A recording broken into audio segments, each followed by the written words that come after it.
कि पहले हम साथ में बैठकर खुद को टटोले, खुद को अच्छे से जाने, और ऐसे ही हम अपने भीतर दूसरे को पालेंगे। कुछ समय पहले मैं सर्वेश्वर दयाल सक्सेना जी की कविताएं पढ़ रही थी और मैंने उन्हें कुछ समय पहले से ही मैंने उन्हें थोड़ा गंभीरता से पढ़ना शुरू किया। अब ऐसा तो नहीं है कि मैंने उन्हें अभी पढ़ना शुरू किया है। सर्वप्रथम मैंने अपने स्कूल में उनकी एक कविता पढ़ी थी जिसका शीर्षक था मेघ आए।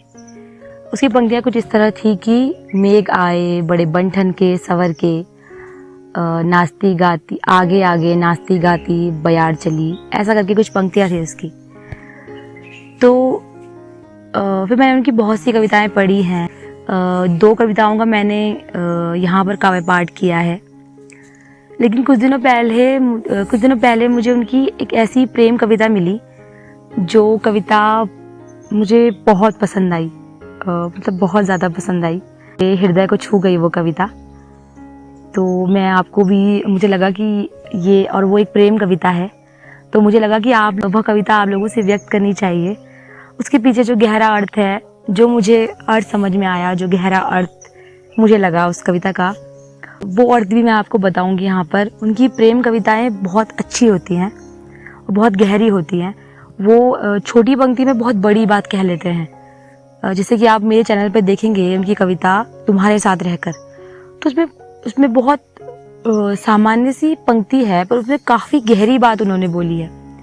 तो आज मैं आपको एक और उनकी लिखी प्रेम कविता सुनाना चाहती हूँ, जो कि अब मेरी प्रिय कविता बन चुकी है, जिसका शीर्षक है कितना अच्छा होता है।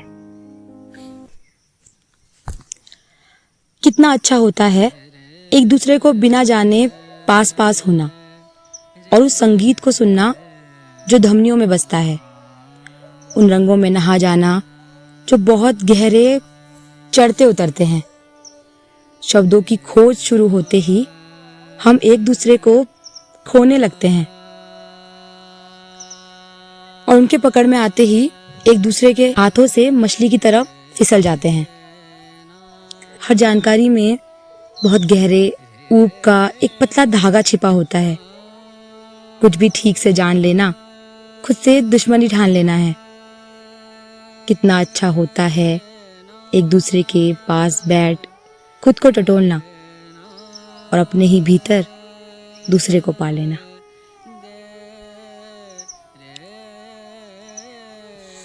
अब ये कविता बहुत लंबी नहीं है, लेकिन जो अर्थ है इस कविता का वो बहुत गहरा है। जैसे आप इस पंक्ति से इसके अर्थ का अंदाजा लगा दीजिए कि कितना अच्छा होता है एक दूसरे को बिना जाने पास पास होना, और उस संगीत को सुनना जो धमनियों में बसता है। कि कितना अच्छा होता है बिना एक दूसरे को जाने, बिना उस एक अपने प्रेमी के, अपने साथी के बारे में पूरी तरह से जाने, उसके पास पास, उसके साथ होना, उसके साथ रहना, और उस संगीत को सुनना, मतलब उनके जो धमनियों में बसता है, मतलब उनके हृदय की भावनाओं को जानना बिना उनसे पूछे। जो उनकी धमनियों में, जो उनके अंतर मन में जो संगीत बसता है, मतलब उनके अंदर जो भावनाएं हैं, और उन रंगों में नहा जाना जो बहुत गहरे चढ़ते उतरते हैं। ये जो रंग है जीवन के अंदर की, जो भावनाएं हैं, जो सुख या दुख है, उन रंगों में हमें उनका बिना उनके बोले, उनके जीवन के जो रंग है उनको जानना, उन रंगों में नहाना, उनकी हर एक पीड़ा, उनके हर एक सुख को जानना, उनके रंगों में बहना। और शब्दों की खोज शुरू होते ही हम एक दूसरे को खोने लगते हैं।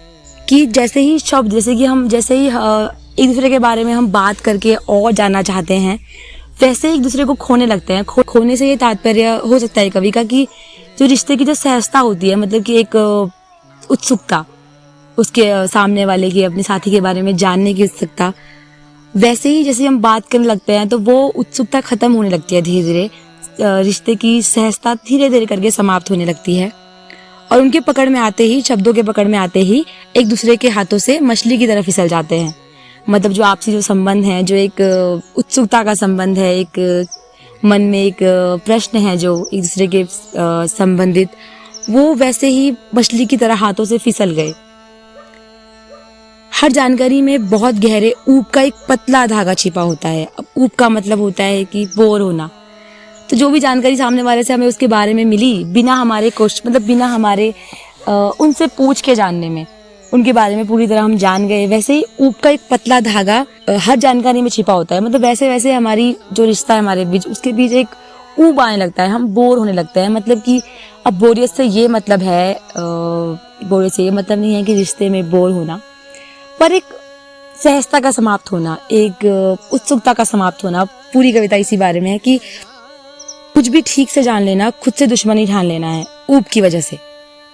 फिर कितना अच्छा होता है एक दूसरे के पास बैठ खुद को टटोलना और अपने ही भीतर दूसरे को पा लेना।